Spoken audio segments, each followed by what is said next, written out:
तो नवरात्रि का 8वां दिन आ गया है, महाअष्टमी। आज का दिन समर्पित है मां महागौरी को। आज हम उनकी पवित्रता और शांति से भरी अद्भुत कहानी में उतरेंगे। लेकिन एक सवाल मन में जरूर आता है ना? कल ही तो हमने मां कालरात्रि के अत्यंत भयंकर स्वरूप के बारे में बात की थी।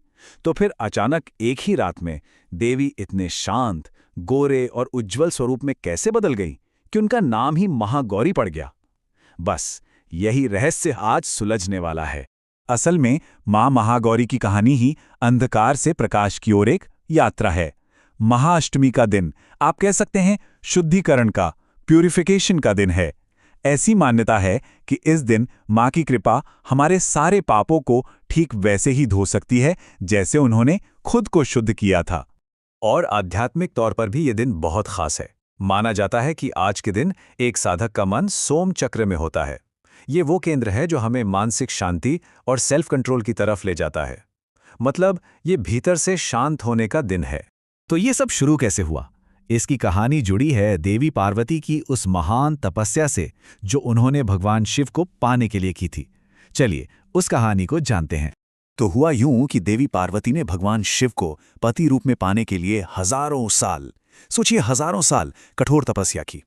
इस दौरान वो धूप, धूल, आंधी, पानी सब सहती रहीं, जिस वजह से उनका गोरा शरीर बिल्कुल काला पड़ गया। उनकी अटूट भक्ति देखकर भगवान शिव प्रसन्न हुए और उनके सामने आए।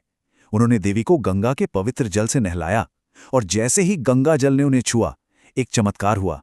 उनका शरीर बिजली की तरह, चांदी की तरह चमकने लगा और वो अत्यंत गोरी हो गईं। तभी से उनका ये स्वरूप महागौरी कहलाया। तो देखिए इस कहानी का सार कितना गहरा है। ये हमें सिखाती है कि सच्ची पवित्रता और मन की शांति ये सब कठोर मेहनत और सच्चे समर्पण के बाद ही मिलती है। ये सिर्फ एक कहानी नहीं बल्कि एक बहुत बड़ा आध्यात्मिक सबक है।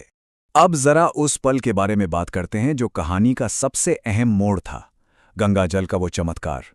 वो सिर्फ एक स्नान नहीं था बल्कि एक दिव्य परिवर्तन था। उस पवित्र गंगा जल ने हजारों सालों की तपस्या की सारी धूल मिट्टी को धो दिया और जो स्वरूप सामने आया वो इतना ज्यादा गोरा और चमकदार था कि उन्हें नाम ही मिल गया महागौरी। इसका सीधा सा मतलब है महान गौरी, या कह लीजिए अत्यंत श्वेत। तो उनका नाम ही उनकी पहचान बन गया। चलिए अब मां के इस स्वरूप को और भी करीब से समझते हैं। उनके रूप का हर एक हिस्सा, हर प्रतीक अपने आप में एक गहरा संदेश देता है। मां महागौरी के 4 हाथ हैं। देखिए, उनका एक दाहिना हाथ अभय मुद्रा में है जो कहता है डरो मत। दूसरे दाहिने हाथ में त्रिशूल है जो सारी बुराइयों का नाश करता है। उनके एक बाएं हाथ में डमरू है जिसे सृष्टि की ध्वनि का प्रतीक माना जाता है। और दूसरा बायां हाथ वरद मुद्रा में है, यानी वो वरदान दे रही हैं। उनका वाहन है वृषभ यानी बैल, जो धर्म का प्रतीक है और इसीलिए उन्हें वृषारूढ़ा भी कहा जाता है। और हाँ, उनके वस्त्र वो हमेशा बिल्कुल दूध जैसे सफेद होते हैं जो उनकी परम पवित्रता और शांति को दर्शाते हैं। तो कहानी और स्वरूप तो हमने समझ लिया, पर अष्टमी के दिन भक्त मां को प्रसन्न करने के लिए क्या-क्या खास करते हैं, आइए जानते हैं। अष्टमी का सबसे जरूरी और सबसे सुंदर रिचुअल है कन्या पूजन। इसमें 2 से 10 साल की 9 छोटी बच्चियों को देवी का ही साक्षात रूप मानकर उनकी पूजा की जाती है, उन्हें भोजन कराया जाता है। ये डिवाइन फेमिनिन एनर्जी का सम्मान करने का एक बहुत ही प्यारा तरीका है। इस दिन पूजा के लिए मोरपंखी हरा रंग पहनना बहुत शुभ माना गया है, जो समृद्धि का प्रतीक है। और अगर भोग की बात करें तो मां महागौरी को नारियल का भोग लगाया जाता है। मान्यता है कि ऐसा करने से जीवन में सुख और शांति आती है। तो संक्षेप में समझें कि आज क्या क्या करना है। 9 कन्याओं का पूजन करना है। मां को चमेली या मोगरा जैसे सफेद फूल चढ़ाने हैं। और अगर हो सके तो अष्टमी और नवमी के मिलने के समय पर होने वाली संधि पूजा में जरूर शामिल होना चाहिए। और हाँ, कुछ बातों का ध्यान भी रखना है। भूलकर भी किसी कन्या का अपमान ना करें या उनका दिल न दुखाएं। आज के दिन काले कपड़े पहनने से बचना चाहिए क्योंकि ये प्रकाश का दिन है। और सबसे बड़ी बात, अपने मन में किसी के लिए जलन या नफरत जैसी नेगेटिव फीलिंग्स बिल्कुल ना रखें।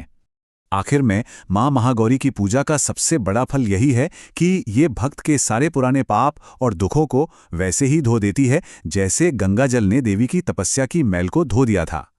ये शुद्धि का वही आशीर्वाद है।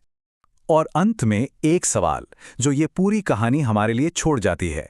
देवी की तपस्या और उनके शुद्ध होने की ये कथा हमें अपनी जिंदगी में मुश्किलों से लड़ने और परसिवेरेंस यानी दृढ़ता की शक्ति के बारे में क्या सिखाती है, इस पर सोचिएगा जरूर।